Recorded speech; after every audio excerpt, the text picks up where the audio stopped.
Chapter 8. The Perfect Phone Call from Hell. Fellas, I need 11,000 votes. Give me a break. Why Georgia?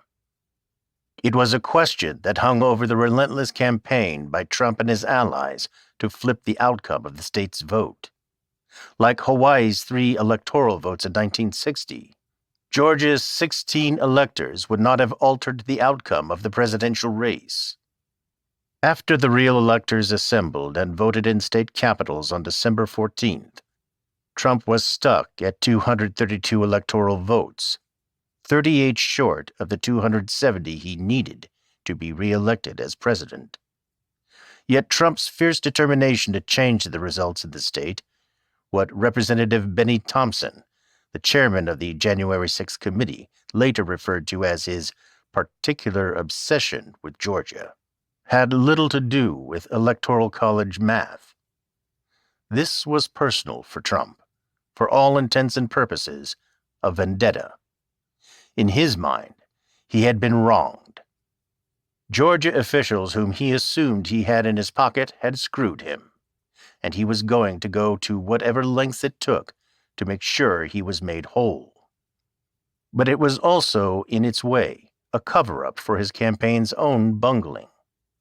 Georgia had been reliably red for years, having voted Republican in 8 of the last 9 presidential elections.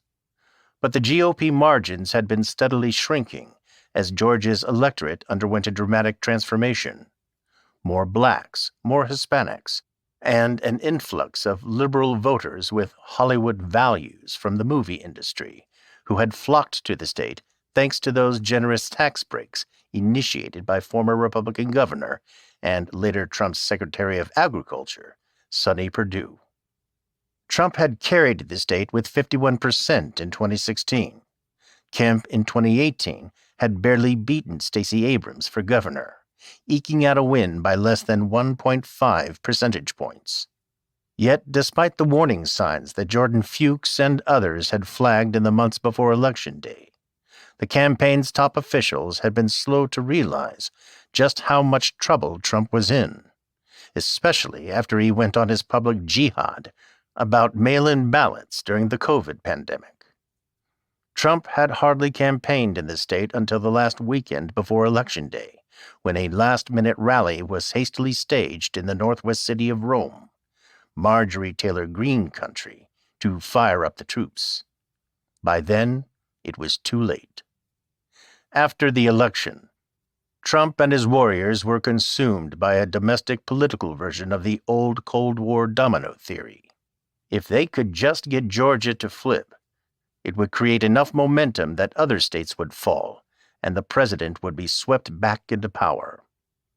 Corey Lewandowski, who had served as Trump's first campaign manager in his 2016 race, recalled how the day after the election, while Donald Trump Jr. was headed to Georgia, he got a call from the president's second son, Eric Trump, dispatching him to Pennsylvania, while his longtime sidekick, David Bossie, Trump's deputy campaign manager in 2016, was ordered to Arizona, where the Trump campaign clung to the idea that Fox News' election night call that put the state in the Biden column was wrong. All 3 states, Pennsylvania, with 20 electoral votes, Arizona with 9, and Georgia with 16, had to end up in the Trump column for the president to prevail. And the president and his Confederates pressed their case relentlessly in all 3, as well as Wisconsin. In Pennsylvania, for example, Trump called Jake Corman, the GOP president pro tempore, while Giuliani left repeated voicemails for Brian Cutler, the Republican Speaker of the House. Arizona House Speaker Rusty Bowers got 2 calls from Trump, and separate calls from Giuliani and Eastman pressing him to back fake electors in the state. And in late November, Trump and Meadows hosted Michigan GOP lawmakers, including Senate Leader Michael Shirkey and Speaker Lee Chatfield, to push their fraud claims and get them to change the state's election results. But Trump and his election warriors were convinced that Georgia, where the margin was the tightest and the levers of state power in the legislature and the executive branch were all safely in GOP control, gave them their best shot. Throughout the post-election fight, it was targeted as the first and most important domino that could fall. That's why Georgia was important, Lewandowski said. Jordan Fuchs, Raffensperger's street-smart deputy, recalled getting a phone call from a Pennsylvania political operative in the weeks after the election, telling her the state's Republican leaders had cut a deal with the Trump campaign, that they would consider pushing for their own special session if Georgia were to switch. There was never any corroboration of such a deal. Sterling, whom Fuchs told about the call at the time, suspected that it was just a line by top Pennsylvania lawmakers to get Trump off their back so they didn't have to call the special session themselves. In fact, they had firmly resisted such a move for the same reason that Kemp and Georgia legislators had. State law mandated that electoral votes were awarded to the winner of the popular vote, not allocated based on the whims of legislators. No matter. Trump and his lawyers clung to the Georgia domino theory, convinced that through sheer willpower they could make it happen, and that could set off a cascade of falling dominoes in the other battleground states. By late December, the president, according to the testimony of senior Justice Department official before the January 6 committee, was laser-focused on Georgia. What Trump hadn't counted on was the resistance of Kemp, Duncan, Carr, and most of all, Raffensperger and his two deputies, Sterling and Fuchs. On the morning of December 22nd, a black SUV, surrounded by vans carrying a crew of Secret Service agents, pulled up to the Cobb County Civic Center outside Atlanta with a VIP passenger, Mark Meadows. The White House Chief of Staff had shown up in Georgia unannounced to personally observe an audit underway of how election workers had checked the signatures of mail-in ballots to verify they matched those when the voter first registered. Meadows was there because the so-called signature match issue was playing an ever more central role in the Trump campaign's arguments. The previous spring, Raffensperger had agreed to an out-of-court settlement with the Georgia Democratic Party to resolve the contentious issue in the continuing legal fallout over Kemp's narrow victory over Abrams in the 2018 gubernatorial race. After her defeat, Abrams had refused to concede and claimed she was the victim of systematic voter suppression. One issue she and the Democrats had raised was the state's signature match policy, which required the signature on the outer envelopes containing mail-in ballots, in which the voters sign an oath certifying they are a legally registered voter, to match those already on file from the same voter with a state agency, such as the signature recorded when the person registered to vote or when they got their driver's license. In 2019, the Georgia Democratic Party filed a lawsuit alleging that the policy was discriminatory, leading to cases where a single poll worker could arbitrarily block a vote from being counted on the grounds that the voter's signature on the ballot didn't appear to match their signature on file, an inherently subjective judgment. To settle the lawsuit and take signature match off the table in 2020, Raffensperger in the spring had agreed to revise how the state verified the signatures on mail-in ballots, while keeping the underlying match policy in place. It was the kind of negotiated deal that takes place every day in courtrooms across the country. Under new guidelines sent to local election offices, Raffensperger and the State Board of Elections recommended that 3 election workers review a signature before a ballot was rejected, an extra layer of protection to protect validly cast votes. The agreement also called for a voter whose signature was questioned to be notified by phone, email, or text within 3 days. After Trump's defeat, his campaign cried foul, claiming that Raffensperger's settlement was illegal and had gutted a policy that was mandated by the state legislature, and, though it had no actual evidence of this, had allowed thousands of fraudulent Biden ballots to be cast. Trump himself in November had tweeted that the court's settlement, which he wrongly referred to as a consent decree, had made it impossible to check and match signatures on ballots and envelopes, etc. They knew they were going to cheat. Must expose real signatures. Hence Meadows' surprise visit. In light of Trump's claims and to ensure public confidence in the process, Raffensperger, with the assistance of the Georgia Bureau of Investigation, had directed an audit in Cobb County of the handling of the signatures on a sample of 15,000 mail-in ballots. The White House got its hopes up, convinced that the audit would find proof of fraudulent, mismatched signatures, giving the president's lawyers new ammunition to challenge the Biden victory in court. Tipped off to the visit shortly before his arrival, Fuchs rushed to the scene and got there just in time for an uneasy confrontation with Meadows. As she saw it, the very idea that a White House chief of staff would fly down to Georgia to look over the shoulders of election workers trying to do their job smacked of intimidation. As soon as she arrived, the 30-year-old Fuchs positioned herself in the doorway to the audit room, blocking Meadows, more than twice her age and towering over her, from entering. "My singular purpose was to make sure he's not inside the room," Fuchs said. Meadows protested he hadn't come to disrupt anything. "I'm not making any allegations as much as I am trying to get to the truth," Meadows said. He just wanted to watch how the audit was being conducted, he explained. On the spot, the resourceful Fuchs invented a new policy for Secretary of State supervised post-election audits. Because there was an official investigation underway, only law enforcement was permitted to enter the room, she told him. No outsiders, even from the White House. In this, she got a helpful boost.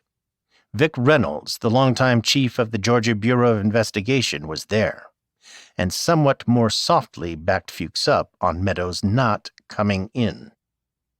"Maybe it's better if you wait outside," he told him. Meadows was not happy. Mark kept trying to edge his way in, Fuchs recalled.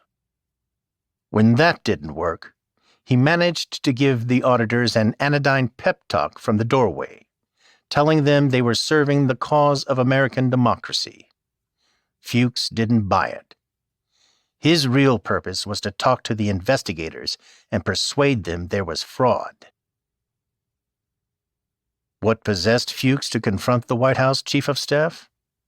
She, like Raffensperger and Sterling, had been through the ringer for the previous 7 weeks, subjected to unrelenting attacks and whisper campaigns, accused of being corrupt rhinos and traitors to their party, with much of the flack coming from longtime friends and political allies. Fuchs was attacked most notably when Lin Wood, firing shots left and right from his Tomatli redoubt, accused her of being the behind-the-scenes manipulator of Raffensperger, and of having been a witch. Woods had picked up on an episode from Fuchs's past that she had come to regret. For a brief period as a teenager, she had dabbled in the occult, immersed in the cosmology of witches and warlocks, an interest that grew out of her reading of the Harry Potter books. Her parents, evangelical Christians, pushed her to go public as part of an organized campaign to ban the phenomenally popular books due to their purported satanic influences over the minds of young children. As a 15-year-old girl, Fuchs testified before a Gwinnett County School Board hearing in suburban Atlanta about how the Harry Potter books made witchcraft seem mystical, exciting, and innocent, causing her and her friends to cast spells and perform a seance in gym class.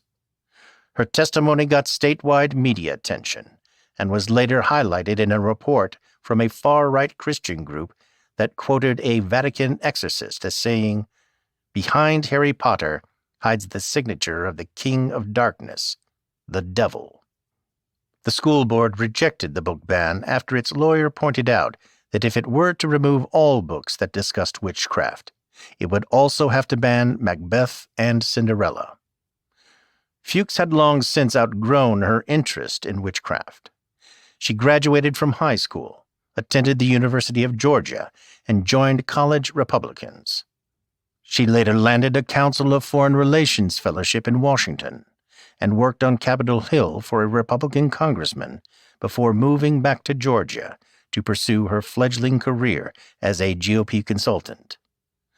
But in the overheated post-election atmosphere, Wood took off after Fuchs and sought to portray her as Raffensperger's devil-worshipping Svengali. Do you believe at Geordie Fuchs, age 30, with 1 year of government experience, should have negotiated Dominion deal and thereafter essentially run Georgia's Secretary of State office? He tweeted on December 16th. Something ain't right in Georgia.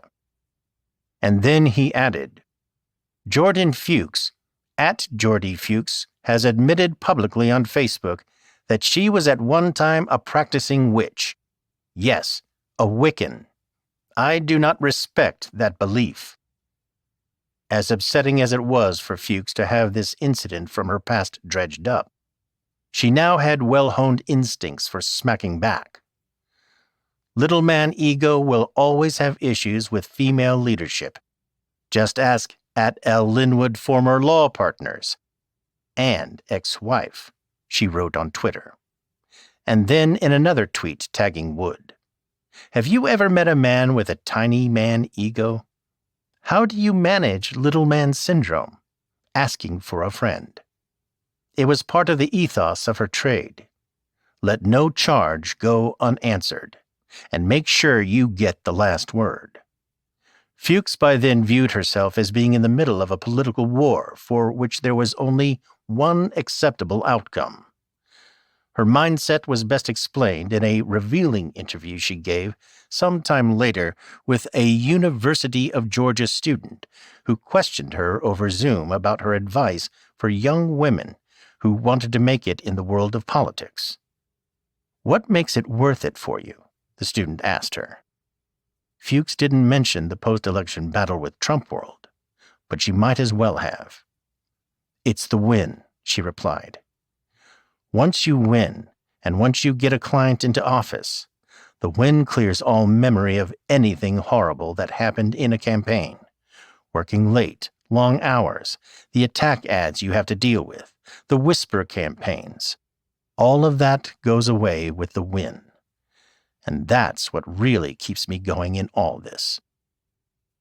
In the battle over the 2020 election, Fuchs was determined to stand up to Donald Trump's pressure and to win. Outside with Fuchs during her standoff with Meadows was Francis Watson, the Secretary of State's chief investigator. Seemingly impressed that such a high-ranking official from Washington would fly down to watch her at work, Watson, a former homicide detective in DeKalb County, posed for a photo with Meadows. The White House chief then asked for and got her card with her cell phone number. Fuchs, watching all this, didn't like it. If they were all in Washington for an official White House visit, sure. Have your photo taken with the chief of staff. But not under these circumstances. There was ongoing litigation. Watson was a senior employee of the office that Trump's campaign was suing. Watson was overseeing an official state audit in which Trump's White House had a singular interest. I thought it was inappropriate, she said about Meadows' entreaties to Watson. The next evening, around 9:30, Watson was at home in bed when her phone rang. It was the White House switchboard asking her to hold. The president wanted to talk to her. Instinctively, Watson, the ex-cop, taped the call. "Hello, Francis, how are you?" Trump said in a casual, friendly tone, as though there was nothing unusual about the fact that he was calling her. "Hello, Mr. President, I am actually doing very well," Watson replied, seeming to suppress laughter at the very idea she was having this conversation. Trump continued with the sweet talk. Well, you have a big fan in our great chief, our chief of staff, Mark. I just wanted to thank you for everything. He told me you've been great. Getting to the point, Trump said, Look, this country is counting on it, referring to the Cobb County audit. So I won in Florida in a record number, Ohio in a record, Texas in a record, Alabama by 40 points. And I won everything but Georgia, and you know I won Georgia by a lot, and the people know it. And you know, something happened. Something bad happened. Trump brought up Fulton County, which he was now fixated on thanks to Giuliani's wild claims about Ruby Freeman and Shay Moss before the state legislature weeks earlier. Trump wanted Watson to quickly finish up the Cobb County audit and expand it to include next-door Fulton County. He even started giving Watson instructions about how to do it. She needed to start looking at signatures from past years and comparing those with the signatures on the envelopes of ballots mailed in for the 2020 election. You know, I hope you're going back 2 years, as opposed to just checking, one against the other, because that would be a signature match that didn't mean anything, Trump said. But if you go back 2 years and you can get to Fulton, you're going to find things that are going to be unbelievable. The dishonesty that we've heard from them. But Fulton is the mother lode, as the expression goes. The call didn't last long, a little more than 6 minutes in its entirety. Watson tried her best to be diplomatic throughout. Well, Mr. President, right, yeah, I appreciate your comments, and I can assure that our team and the GBI that we're only interested in the truth and finding the information that's based on the facts, said Watson. The audit team had been working 12, 16-hour days.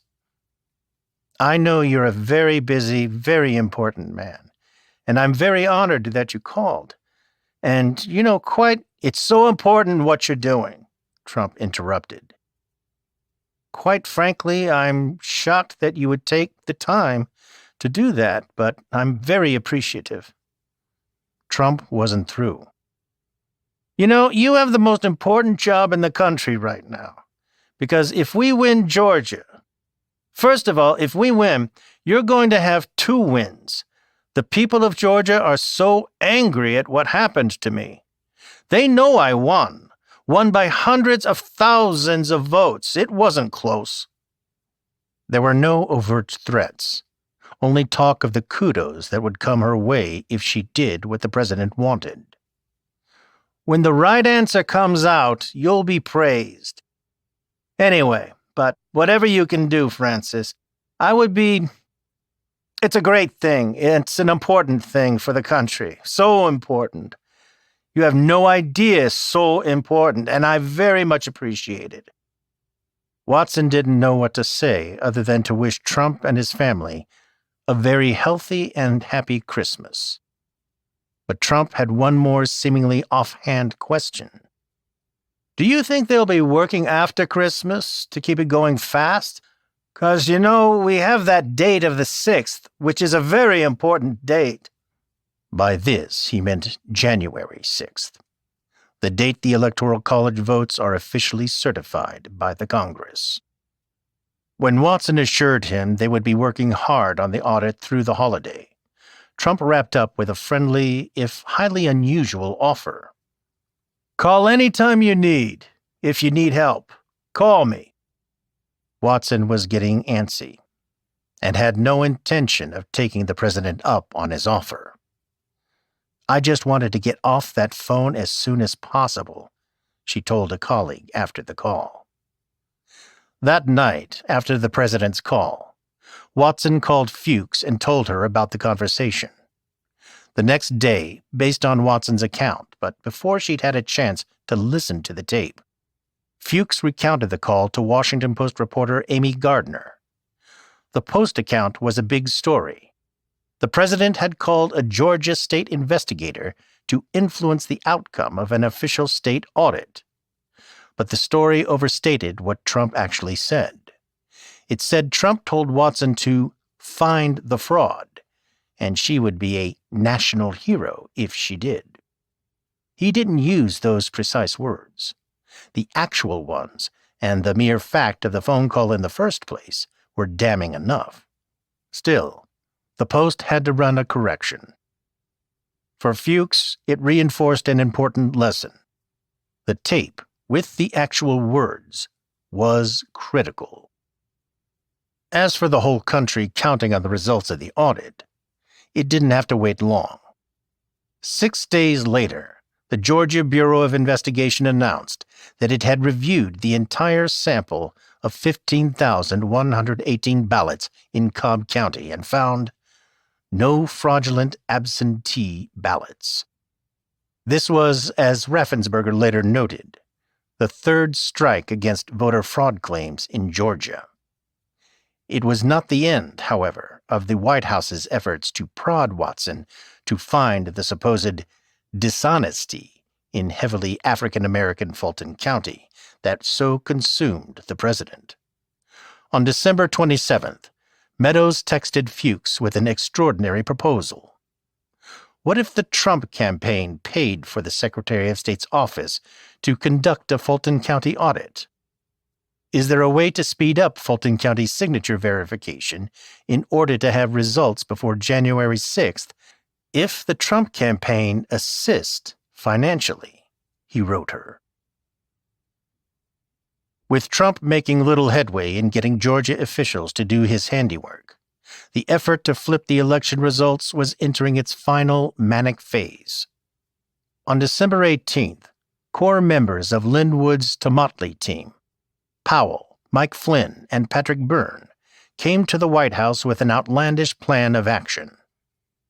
Trump should declare that there had been foreign interference in the U.S. election, install Powell as the White House special counsel, name Flynn as field marshal, create a federal strike force to seize the election machines in 6 counties across the country, live stream a recount in those counties via the internet, and then, assuming the search for fraud hit pay dirt, rerun the election in battleground states, all before a new president could be inaugurated on January 20th, 2021. To give their brazen plan the patina of legal cover, they presented Trump with a draft executive order that, if signed, would have authorized the Defense Department to deploy military troops to confiscate election machines and other voting equipment anywhere in the country. It was another version of the memorandum first drafted at Tomotley 1 month before, and it underscored the determination of the Powell team to get its hands on the Dominion machine software. In the end, Trump didn't sign the executive order, after White House lawyers forcefully pushed back on the idea.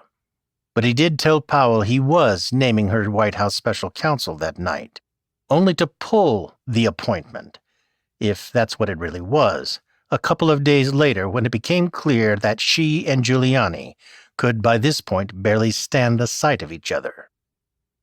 There had been much shouting and many threats during the Oval Office meeting. While Trump sat behind the resolute desk, the Tomotley crowd and Pat Cipollone, Trump's White House counsel, and 2 of his deputies shouted insults and cursed one another. At one point, Byrne, a strapping guy who towered over most others in the room, got up and stood toe-to-toe with Cipollone, prepared to bury my knuckles in his throat. Powell and Flynn accused the White House lawyers of abandoning Trump. White House lawyer Eric Hirschman told them to shut the fuck up. He'd later tell the January 6th committee the meeting was nuts. Giuliani at first had joined the meeting by phone before deciding he needed to show up in person. In keeping with the overall tone, the former New York City mayor called the White House lawyers a bunch of pussies for failing to stand up and fight for the president. Still, Giuliani wasn't on board with the military option. For all the talk of martial law and decreeing new elections, with their echoes of Latin American banana republics. Giuliani was focused on a more subtle plan to gain access to the Dominion machines. Giuliani, according to one friend, saw himself as the adult in the room, dismissing eccentric schemes like Powell's Black Op, though in the end, his alternative plan of action, obtaining what he called voluntary access to the machines with the connivance of Trump-friendly local officials, would attract the intense interest of Fani Willis and her investigators. But long before that would happen, the campaign to subvert the 2020 election would take yet another sharp turn into constitutional craziness. The roots of what became a plot to subvert the Justice Department could be traced back to December 14th, the same day as the fake electors meeting, when Attorney General Barr told Trump to his face that his fraud claims were bullshit and resigned. Trump named Deputy Attorney General Jeffrey Rosen as acting AG and Richard Donahue as his deputy. Trump at first tried to get Rosen and Donahue on board with denying the validity of the election. In a December 27, 2020 conference call with the two, he raised a host of far-fetched claims that Dominion software had flipped votes from Trump to Biden in a county in Michigan, that a tractor-trailer carried thousands of suspicious absentee ballots from New York to Pennsylvania, that there were suitcases of illegal ballots on the Fulton County video, by now a hearty perennial in the president's litany of imagined abuses. As the January 6th committee later documented, Rosen and Donahue, with Barr gone, they were now the two top officials at the Justice Department, had told Trump at least 4 times that what he and Giuliani kept saying about the Fulton County video was flat-out false.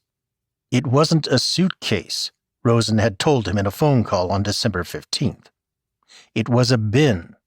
That's what they use when they're counting ballots. It's benign, Donahue reinforced Rosen.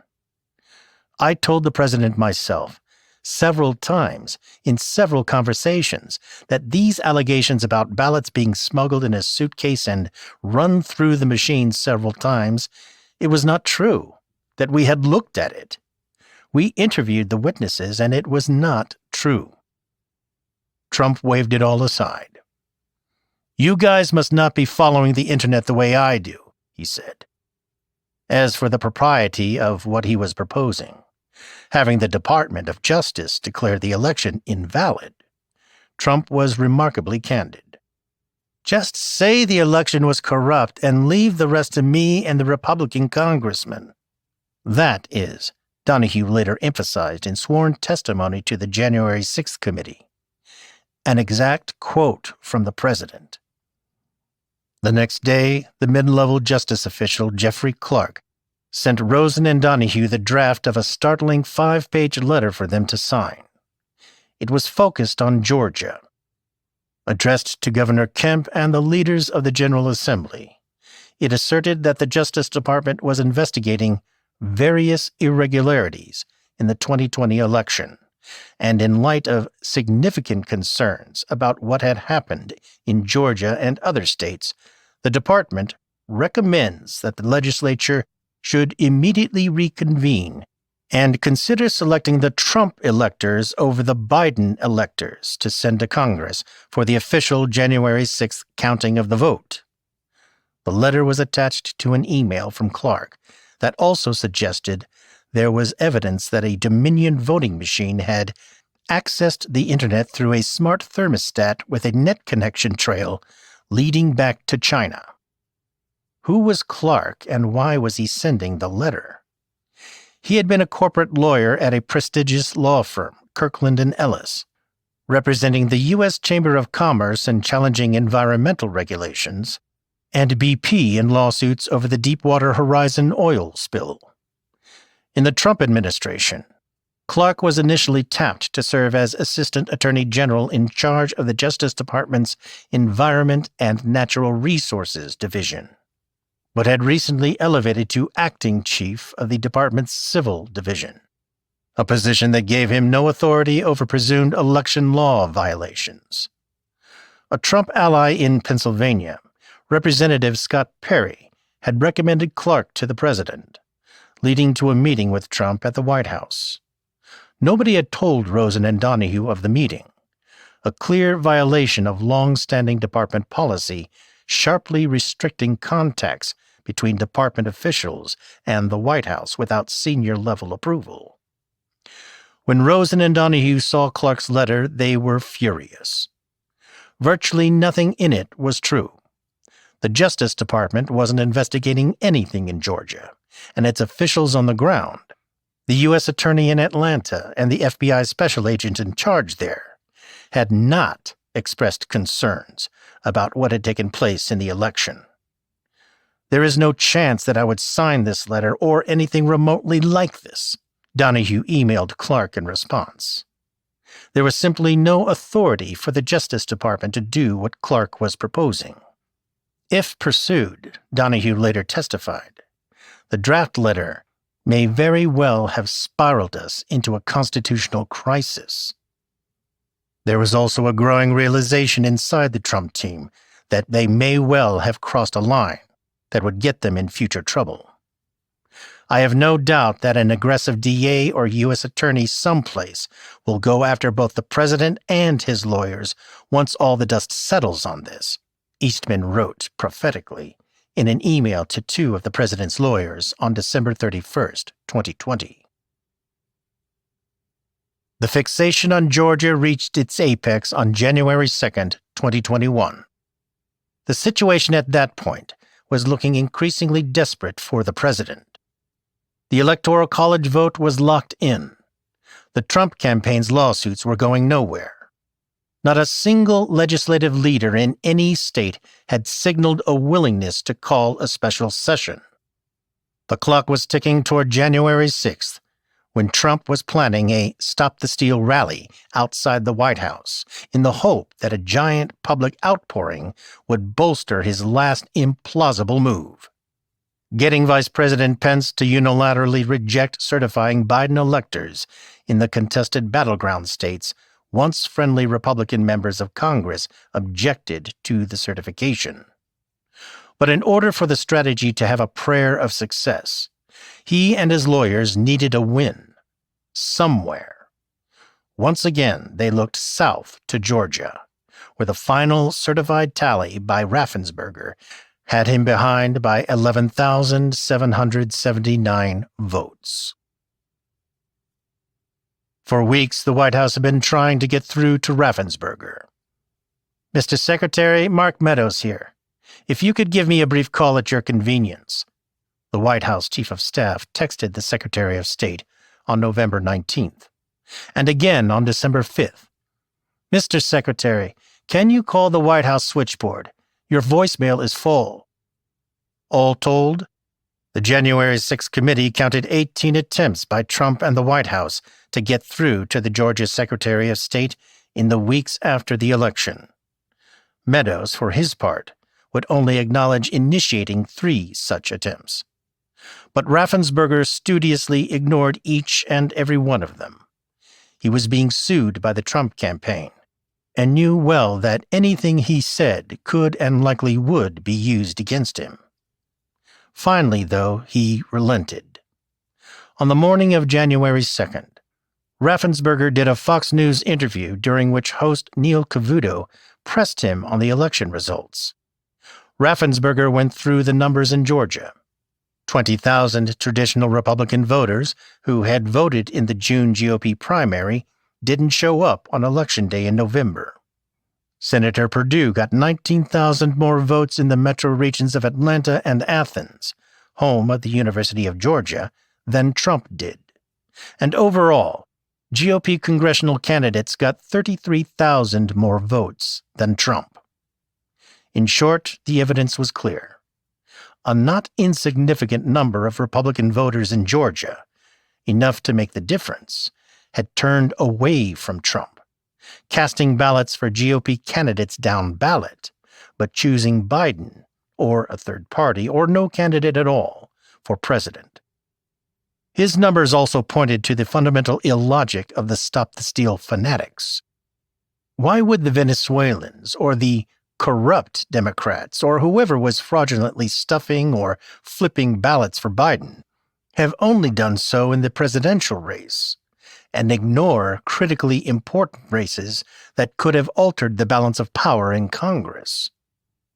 Among those watching Raffensperger that morning was Trump. Not long after the interview, Fuchs got a call from a staffer. The president had called the Secretary of State office's media line. He was looking for Raffensperger. Then Fuchs, who was in Florida visiting her grandparents, got a call from Meadows, who reiterated, "The president wants to talk to the secretary." Fuchs raced through the possibilities in her mind. This was now a direct appeal from the White House on behalf of the president. Hard to blow off. But there were also pitfalls and huge risks. Big ones. Fuchs made clear to Meadows there would be conditions on any phone call. This would not be a one-on-one. That was against office policy. Raffensperger's general counsel, Ryan Germany, had to be on the call, as well as senior staff.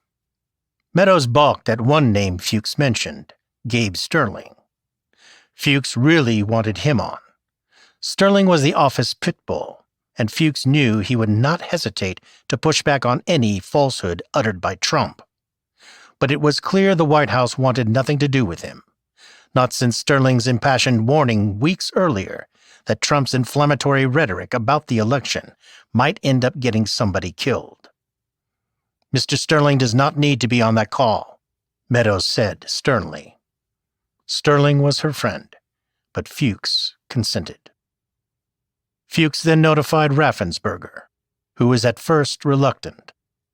But he agreed so long as Germany and Fuchs were also on the call. It was set up for 3 p.m. Raffensperger drove home to Johns Creek, where he and his wife Tricia parked themselves in their kitchen to await the call.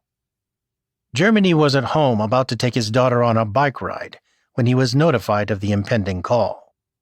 He quickly went upstairs, put his cell phone on speaker, and took out a miniature putting rug he had just gotten for Christmas to practice his putts, while he waited for the president to lay out his case. And Fuchs did what was arguably the single gutsiest and most consequential act of the entire post-election battle. She, more than anybody, was keenly aware of the dangers Raffensperger faced in talking to Trump, with the president's well-documented habit of inventing reality to suit his political needs. In the moment, Fuchs decided she would protect the boss, without telling Raffensperger or Meadows. She taped the call. Fuchs has never talked publicly about her taping of the phone call. She learned after the fact that Florida, where she was at the time, is one of 15 states that requires two-party consent for the taping of calls. A lawyer for Raffensperger's office asked the January 6th committee not to call her as a witness for reasons the committee's lawyers assumed were due to her potential legal exposure. The committee agreed. But when she was called before a Fulton County special grand jury convened by Fani Willis, she was granted immunity and confirmed the taping, according to 3 sources with direct knowledge of her testimony. Still, even if a Florida prosecutor chose to try to bring a case as a first offense, it would be only a misdemeanor charge. Fuchs would have an effective defense. Florida law grants an exemption for law enforcement purposes. As enforcer of Georgia election laws, the Secretary of State's office is a law enforcement agency. "Okay, all right, Mr. President, everyone is on the line," Meadows announced as it began. Then, just so we are all aware, he called out everybody who was. Raffensperger, Fuchs, and Germany from the Secretary's office, and Trump lawyers Kurt Hilbert, Alex Kaufman, and Cleta Mitchell. Trump thanked the Secretary for taking the time and got right to the bottom line. "I think it's pretty clear that we won. We won very substantially in Georgia. You even see it by rally size, frankly. We'd be getting 25,000, 30,000 people a rally, and the competition would get less than 100 people. It never made sense. The call lasted 62 minutes. Trump did nearly 3/4 of the talking, repeating the same points over and over.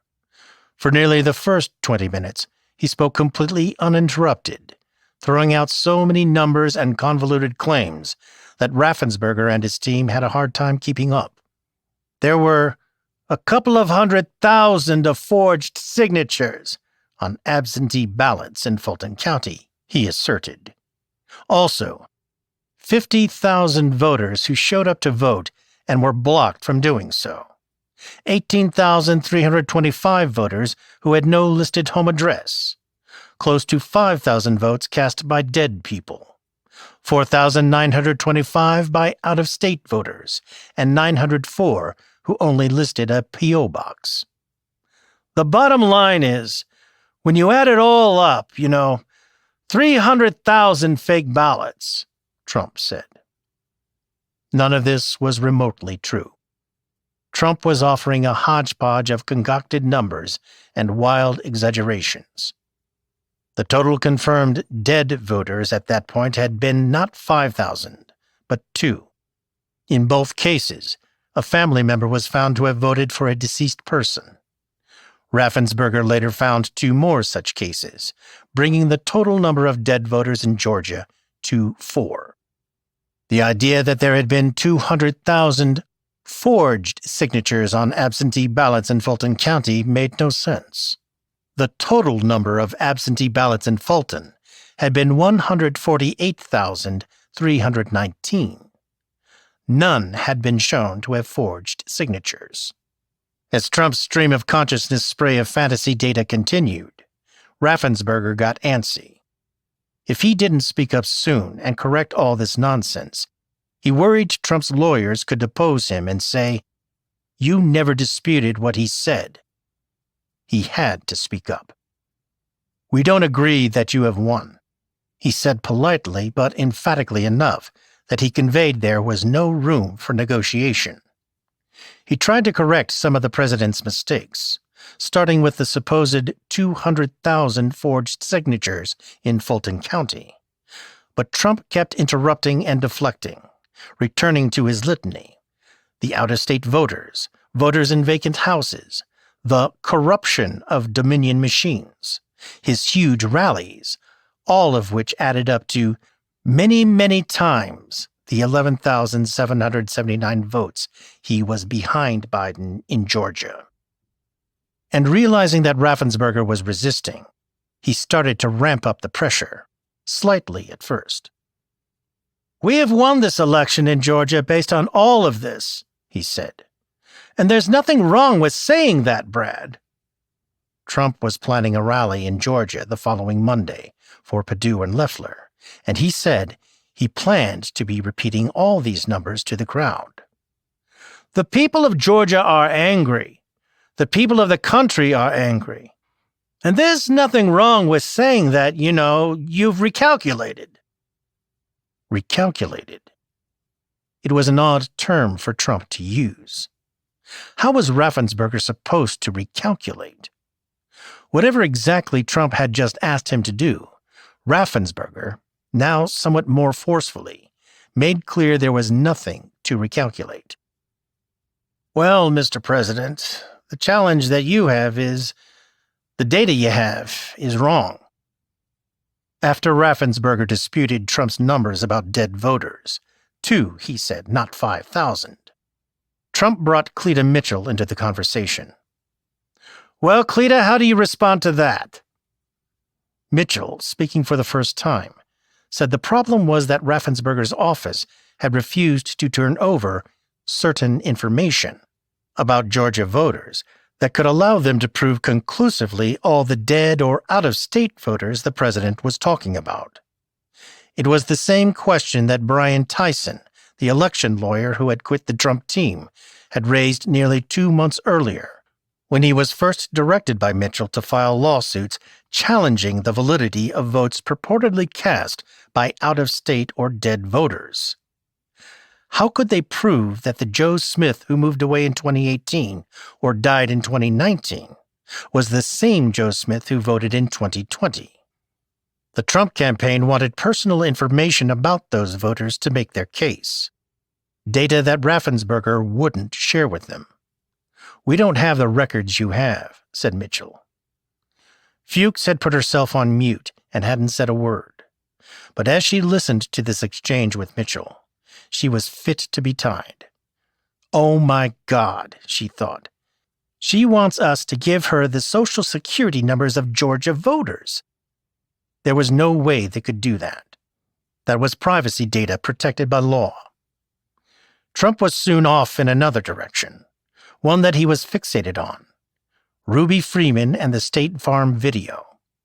The African-American volunteer election worker was, Trump said, a professional vote scammer and a hustler. "You know the internet. You know what was trending on the internet? Where's Ruby Freeman? Because they thought she'd be in jail. It's crazy. It's crazy." There were at least 18,000, but probably 56,000 ballots that Freeman pulled out from the suitcases underneath the tables and then ran through the scanners, Trump claimed. All of them Biden votes. You can see it on slow motion replay on the video. She stuffed the ballot boxes. They were stuffed like nobody has ever seen them stuffed before. It was clear that the president was obsessed with Freeman, who had volunteered for the job to help out her daughter Shay. Trump mentioned her by name 18 times, calling her totally corrupt. "She's known all over the internet, Brad," Trump said about Freeman. "She's known all over." It was apparent to Raffensperger that Trump was getting much of his information from random postings by MAGA warriors on right-wing websites. Just weeks earlier, the GBI and FBI had discovered that a social media troll had created a fake account under Freeman's name, in which she supposedly confessed to fraud, saying that she and her daughter had implemented a plan in action that guaranteed a Biden victory. The posting was a crude fabrication, but it went viral on far-right social media, riling up Trump supporters and apparently the president himself. "Mr. President, the problem you have with social media, people can say anything," Raffensperger said. "Oh, this isn't social media," Trump replied. "This is Trump media. It's not social media. It's really not. It's not social media. I don't care about social media. I couldn't care less. Social media is big tech. Big tech is on your side, you know." Germany, Raffensperger's chief counsel, had been practicing his putts through much of the conversation, but he would at times put down his putter and rush over to the cell phone on his desk to correct the president. He emphasized that the office had investigated all the claims Trump was making. "We had our law enforcement officers talk to everyone who was there after the event came to light," Germany said after Trump and Mitchell talked about the thousands and thousands of Biden ballots that were run through the vote scanners at the State Farm Arena on election night. GBI was with them as well as FBI agents. "Then they're incompetent," Trump retorted. "They're either dishonest or incompetent, okay?" But Trump didn't want to be too tough on Germany. "I'm sure you're a good lawyer. You have a nice last name." As the conversation meandered, Trump clearly realized he wasn't making any headway and started to ratchet up the pressure even more. At first, as is his wont, he tried ridicule. "They're going around playing you and laughing at you behind your back, Brad, whether you know it or not. They're laughing at you." And then a not-so-veiled threat. Given all the evidence of corrupt ballots, Trump told Raffensperger he could be in criminal jeopardy himself. It is more illegal for you than it is for them, because you know what they did, and you're not reporting it, he said. That's a criminal offense, and you can't let that happen. That's a big risk to you and to Ryan, your lawyer. Trump once again talked about the shredding of ballots, based on what I've heard, and made things even clearer. I'm notifying you that you're letting it happen. He noted that Raffensperger had said his office had found no criminality in the voting during his Fox News interview that morning. That was very dangerous stuff, Trump said. When you talk about no criminality, I think it's very dangerous for you to say that. There was little question in Raffensperger's mind, at least at the time, what the president was doing here. Trump was using the power of his position to threaten Ryan and me with prosecution if we don't do what he tells us to do, he wrote in his book, Integrity Counts. Trump, getting increasingly frustrated, finally cut to the chase. So look, all I want to do is this. I just want to find 11,780 votes, which is one more than we have, because we won the state. The recalculation that Trump was looking for turned out to be quite specific. Find just one more vote than was needed to put him over the top. And then, so what are we going to do here, folks? I only need 11,000 votes. Fellas, I need 11,000 votes. Give me a break. It may have been the most revealing line of all. It was as though Trump viewed the whole exercise as some sort of real estate negotiation. This was the world he knew best. Just cut him a small break. Throw in a mere 11,780 votes.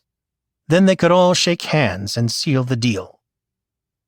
As the call approached the 1 hour mark, Fuchs was thinking, is this going to last forever? How do I get these guys off this call? She took it upon herself to shut it down. Need to end this call, she texted Meadows. And then another one. I don't think this will be productive much longer. Meadows responded, okay. And then Fuchs. Let's save the relationship. Meadows did what he could to try to end things on an amicable note. He broke in and suggested maybe the lawyers on both sides could get together expeditiously and go over the disputed data. And once the Trump team got access to the Secretary of State's personal data on Georgia voters, they could either validate or invalidate the claims that have been made. Would Germany agree? Not quite. I'm happy to have our lawyers sit down with Kurt Hilbert and the lawyers on that side and explain to him, hey, here's based on what we've looked at so far. Here's how we know. This is wrong. This is wrong. This is wrong. This is wrong. This is wrong. So what are you saying, Ryan? You really don't want to give access to the data? You just want to make another case on why the lawsuit is wrong? I don't think we can give access to data that's protected by law. But we can sit down with them and say, but you're allowed to have a phony election, said Trump. You're allowed to have a phony election, right? No, sir. But somehow, most likely out of sheer exhaustion, the lawyers for the two parties agreed to have a follow-up conversation, although there seemed little reason to think it would lead anywhere. Before getting off the call, Trump couldn't resist going after his favorite boogeyman in the whole Georgia saga. Even though it had nothing to do with anything they had talked about, Trump mentioned that Kemp would never have had a shot at either the primary or the general election when he was elected governor, if it hadn't been for him. He was dead as a doornail, Trump said. He never thought he had a shot at either one of them. What a schmuck I was. But that's the way it is. That's the way it is. The next morning, Trump was the first to disclose the phone call. I spoke to Secretary of State Brad Raffensperger yesterday about Fulton County and vote fraud in Georgia, he tweeted. He was unwilling or unable to answer questions such as the ballots under table scam, ballot destructions, out-of-state voters, dead voters, and more. He has no clue. Raffensperger decided to respond, also on Twitter. Respectfully, President Trump, what you're saying is not true. The truth will come out. It didn't take long. Later that day, the tape of the phone call popped up in the inbox of Amy Gardner at the Washington Post. The story broke with a link to the tape at 9:59 p.m. It was all the evidence Fani Willis needed to get started. Get paid, you wanna be right. 4K got slow, Walking get out, still got on these shades, even though it ain't night, cause they little pink pills too hard. Let's go on a SRT.